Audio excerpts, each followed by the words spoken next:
ಚನ್ನಪಟ್ಟಣ ಉಪಚುನಾವಣೆ ಸೋತ ಬಳಿಕ ಜೆಡಿಎಸ್ ಒಂದಷ್ಟು ಹೊಸ ರೀತಿಯ ಬೆಳವಣಿಗೆ ಕಾರಣ ಆಗ್ತಿದೆ. ರಾಜ್ಯಾಧ್ಯಕ್ಷನ ಏಪ್ರಿಲ್ ಒಳಗಡೆ ನೇಮಕ ಮಾಡ್ತೀವಿ ಅಂತ ಕುಮಾರಸ್ವಾಮಿ ಅವರು ಹೇಳಿದ್ದಾರೆ. ಮತ್ತೊಂದು ಕಡೆ ಮೈತ್ರಿ ಪಕ್ಷ ಜೆಡಿಎಸ್ನ ಮೈತ್ರಿ ಪಕ್ಷ ಬಿಜೆಪಿಯಲ್ಲಿ ಮನೆಯೊಂದು 16 ಬಾಗಿಲಾಗಿದೆ. ಈ ಎಲ್ಲ ಬೆಳವಣಿಗೆ ನಡುವೆ ಮತ್ತೆ ಈಗ ಜೆಡಿಎಸ್ ಸೈಲೆಂಟ್ ಆಗಿ ಪಕ್ಷ ಸಂಘಟನೆಗೆ ಮುಂದಾಗ್ತಾ ಇದೆ. ದೇವೇಗೌಡರು ಮಾರ್ಚಿಂದ ರಾಜ್ಯ ಪ್ರವಾಸ ಮಾಡ್ತೀನಿ ಅಂತ ಹೇಳಿದ್ದಾರೆ. ಇನ್ನೊಂದು ಕಡೆ ರಾಜ್ಯಾಧ್ಯಕ್ಷ ನೇಮಕ ಸಂಬಂಧಪಟ್ಟಂತೆ ಕುಮಾರಸ್ವಾಮಿ ಅವರು ಒಂದಷ್ಟು ನಿರ್ಧಾರಗಳನ್ನ ತೆಗೆದುಕೊಳ್ತಿದ್ದಾರೆ. ನಿಖಿಲ್ ಕುಮಾರಸ್ವಾಮಿ ರಾಜ್ಯಾಧ್ಯಕ್ಷ ಆಗ್ತಾರೆ ಅಂತ ಹೇಳಲಾಗ್ತಿದೆ, ಬಟ್ ಸ್ಪಷ್ಟತೆ ಇಲ್ಲ. ಈ ಗ್ಯಾಪಲ್ಲಿ ಟಿ ದೇವೇಗೌಡರು ತಗೊಳ್ಳಿ ತಾಕತ್ತಿದ್ರೆ ದಮ್ಮಿದ್ರೆ ಕ್ರಮನ ಅಂತ ಹೇಳಿದರು. ಅವೆಲ್ಲ ಪಕ್ಷದ ಅಡಿಯಲ್ಲಿ ಎಲ್ಲವನ್ನೂ ಕೂಡ ಶಕ್ತಿ ಪ್ರದರ್ಶನ ಮಾಡ್ತೀವಿ ಅಂತ ಕುಮಾರಸ್ವಾಮಿ ಹೇಳಿದರು. ಈಗ ಟಿ ದೇವೇಗೌಡರ ಕಾರಣಕ್ಕೆ ಕಳೆದ ವಿಧಾನಸಭೆ ಚುನಾವಣೆಯಲ್ಲಿ HD ಕೋಟೆಯಲ್ಲಿ JDS ಟಿಕೆಟ್ ಮಿಸ್ ಆದಂತಹ ನಂತರ ಬಿಜೆಪಿ ಸೇರಿ ರನ್ನರ್ ಅಪ್ ಆದಂಥ ಕೃಷ್ಣಾ ನಾಯಕ್, ವಾಲ್ಮೀಕಿ ಸಮುದಾಯಕ್ಕೆ ಸೇರಿದಂಥ ಕೃಷ್ಣಾ ನಾಯಕ್ ಈಗ ಬಿಜೆಪಿಯಿಂದ JDS ಕಡೆ ಮುಖ ಮಾಡಿಲ್ಲ. ಆದರೆ ಬಿಜೆಪಿಯಿಂದ JDSಗೆ ಕರ್ಕೊಂಡು ಬರಬೇಕು ಅಂತ ಕುಮಾರಸ್ವಾಮಿ ಹೊರಟಿದ್ದಾರೆ. ಕಾರಣ ಇಷ್ಟೇ, ಕಾಂಗ್ರೆಸ್ ಅಲ್ಲಿ ವಾಲ್ಮೀಕಿ ಸಮುದಾಯದ ನಾಯಕ ಸತೀಶ್ ಜಾರಕಿಹೊಳಿ, ಬಿಜೆಪಿಯಲ್ಲಿ ಶ್ರೀರಾಮುಲು ಅವರು.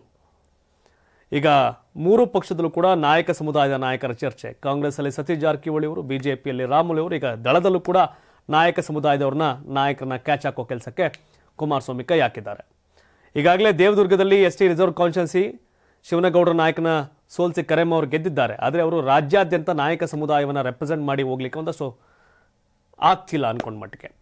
ಆದರೆ ಹಳೆ ಮೈಸೂರು ಭಾಗದಲ್ಲಿ ನಿಮಗೆ ಮೈಸೂರು, ಮಂಡ್ಯ, ಚಾಮರಾಜನಗರ, ಹಾಸನ, ಕೋಲಾರ, ಚಿಕ್ಕಬಳ್ಳಾಪುರ, ತುಮಕೂರು ಇಲ್ಲೆಲ್ಲ ನಾಯಕ ಸಮುದಾಯದ ಮತಗಳಿದ್ರು ಸಹ HD ಕೋಟೆ ಮಾತ್ರ ST ರಿಸರ್ವ್ ಕಾನ್ಸ್ಟಿಟ್ಯೂನ್ಸಿ. ಹೀಗಾಗಿ ಈ ಹಿಂದೆ JDSಗೆ ಚಿಕ್ಕಮಾದು ಅವ್ರ ಶಕ್ತಿ ಇತ್ತು. ನಂತರ ಅವ್ರ ಮಗ ಅನಿಲ್ ಚಿಕ್ಕಮಾದು ಕಾಂಗ್ರೆಸ್ಸಲ್ಲಿ ಸತತವಾಗಿ ಗೆಲ್ತಾ ಇದ್ದಾರೆ.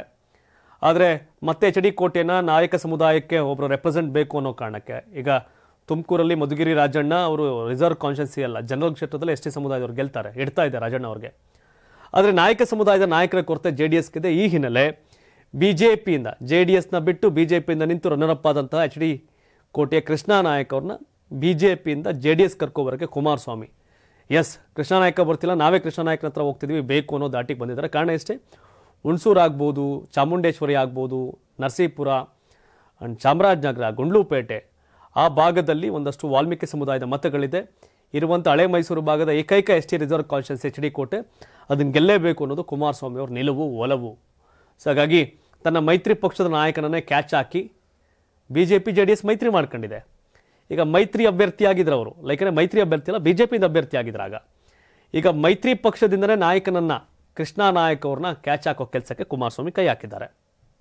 ಕಾರಣ ಇಷ್ಟೇ, ಟಿ ದೇವೇಗೌಡರು ಈಗ ಪಕ್ಷದ ವಿರುದ್ಧ ನಿಂತಿದ್ದಾರೆ. ಆದರೆ ಟಿ ದೇವೇಗೌಡರ ಕಾರಣಕ್ಕೆ ಟಿಕೆಟ್ ಮಿಸ್ ಆಯ್ತು ಅವತ್ತು ಕೃಷ್ಣಾ ನಾಯಕಗೆ. ಹಾಗಾಗಿ ಅನಿವಾರ್ಯವಾಗಿ ಈಗ ಕುಮಾರಸ್ವಾಮಿ ಮತ್ತೆ ಮೈಸೂರಲ್ಲಿ ಪಕ್ಷ ಸಂಘಟನೆಗೆ ಮುಂದಾಗಿದ್ದಾರೆ. ಹಳೆ ಮೈಸೂರು ಭಾಗದ ವಾಲ್ಮೀಕಿ ಸಮುದಾಯಕ್ಕೆ, ನಾಯಕ ಸಮುದಾಯಕ್ಕೆ ಒಂದು ಫೇಸ್ ಬೇಕಾಗಿತ್ತು. ಈಗ ಕೃಷ್ಣಾ ನಾಯಕ್ JDS ಸೇರ್ಪಡೆ ಬಹುತೇಕ ಖಚಿತ ಅಂತ ಹೇಳಲಾಗ್ತಾ ಇದೆ. ಈ ಮಟ್ಟಿಗೆ ಹಳೆ ಮೈಸೂರಿನ ಮಟ್ಟದಲ್ಲಿ ಒಂದಷ್ಟು ಚರ್ಚೆಗಳಾಗಿದೆ. ಅಂದರೆ ಕುಮಾರಸ್ವಾಮಿ ಇನ್ನೂ ಯಾವತ್ತೋ ವಿಧಾನಸಭೆ ಚುನಾವಣೆ ಇದೆ, ಆದರೆ ಮುಂಬರುವ ZP ಮತ್ತು TP ಎಲೆಕ್ಷನ್ ಟೈಮ್ಗೆ ತಮ್ಮ ಪ್ರಾಬಲ್ಯದ JDS MLA ಎಲ್ಲಿದ್ದಾರೆ ಮತ್ತು ಮಾಜಿ ಶಾಸಕರಲ್ಲಿದ್ದಾರೆ, ರನ್ನರ್ ಅಪ್ ಎಲ್ಲಿದ್ದಾರೆ, ಆ ಭಾಗದಲ್ಲಿ 224ರಲ್ಲೂ ಕೂಡ ಪಾರ್ಟಿ ಕಟ್ಟೋ ಅವಶ್ಯಕತೆ ಇಲ್ಲ. 224ರಲ್ಲಿ ಬಿಜೆಪಿಗೆ ಒಂದು 150-160 ಕ್ಷೇತ್ರ ಹೋದ್ರು, JDSಗೆ ಸಹಜವಾಗಿ ಒಂದು 64ರಿಂದ 74 ಕ್ಷೇತ್ರ ಏನು ಸಿಗ್ಬೋದಲ್ಲ, ಆ ಕ್ಷೇತ್ರಗಳಲ್ಲಿ ಪಕ್ಷ ಸಂಘಟನೆಗೆ JDS ಮುಂದಾಗಿದೆ. ಹಾಗಾಗಿ ಮಾನ್ವೀಯ ಮಾಜಿ ಶಾಸಕರು ಕೂಡ ಇದ್ದಾರೆ JDS ಅಲ್ಲಿ, ವಾಲ್ಮೀಕಿ ಸಮುದಾಯದವರು. ಆದರೆ ಹಳೆ ಮೈಸೂರು ಭಾಗಕ್ಕೆ ನಾಯಕ ಸಮುದಾಯದ ಫೇಸ್ ಬೇಕಾಗಿತ್ತು. ನಾನಾಗಲೇ ಹೇಳಿದೆ, ಕಾಂಗ್ರೆಸ್ಗೆ ಸತೀಶ್ ಜಾರಕಿಹೊಳಿ ಇದ್ದಾರೆ, ಬಿಜೆಪಿಗೆ ರಾಮುಲು ಇದ್ದಾರೆ. ಇಲ್ಲಿ ದಳಕ್ಕೆ ಆ ಥರ ನಾಯಕ ಸಮುದಾಯದ ಫೇಸ್ ಇಲ್ಲದ ಕಾರಣ ಈಗ HD ಕೋಟೆ ಹಳೆ ಮೈಸೂರು ಭಾಗದಲ್ಲಿ ಅದರಲ್ಲೂ ಕೂಡ HD ಕೋಟೆ ರಿಸರ್ವ್ ಕಾನ್ಸ್ಟಿಟ್ಯೂನ್ಸಿ ST. ಸೊ ಅಲ್ಲಿ ಕೃಷ್ಣಾ ನಾಯಕ್ ಇದೀಗ ಬಿಜೆಪಿ ನಾಯಕರು, ಆದರೆ ದಳಕ್ಕೆ ಭಾರಿ ಅನಿವಾರ್ಯ ಆಗಿದ್ದಾರೆ. ದಳದ ನಾಯಕರು ಸಹ ಕೃಷ್ಣಾ ನಾಯಕ್ ಅವ್ರಿಗೆ ರತ್ನಗಂಬಳಿ ಹಾಸಿ ಕಮಾನ್ ಕೃಷ್ಣ ನಾಯಕ್ ಅಂತ ಕರೀತಾವ್ರೆ. ನೋಡ್ಬೇಕೇನಾಗುತ್ತೆ ಅಂತ. ಅಂದರೆ ಕುಮಾರಸ್ವಾಮಿ ಅವರು ಮಗ ಸೋತ್ರೂ ಸಹ ಕೇಂದ್ರದಲ್ಲಿ ಮಂತ್ರಿಯಾಗಿರ್ತಕ್ಕಂಥ ಅಧಿಕಾರವನ್ನು ಬಳಸಿಕೊಂಡು ಅವ್ರ ಪಾರ್ಟಿ ಕಟ್ಟಕ್ಕೆ ಏನು ಬೇಕಾದ್ ಮಾಡ್ತಿದ್ದಾರೆ. ಆದರೆ 65 ಜನ ಬಿಜೆಪಿ MLAಗಳಿದ್ರು, ಮನೆಯೊಂದು 36 ಬಾಗಿಲು ಮಾಡ್ಕೊಂಡು ಕಿತ್ತಾಡ್ತಾವ್ರೆ. ಗೊತ್ತಿಲ್ಲ, ಈಗೇನು ಅಧ್ಯಕ್ಷ ಸ್ಥಾನಕ್ಕೆ ಚುನಾವಣೆ ಅಂತಿದೆ. ಯತ್ನಾಳ್ ನಾನು ಕೂಡ ನಾಮಿನೇಷನ್ ಆಗ್ತೀನಿ ಅಂತಿದ್ದಾರೆ.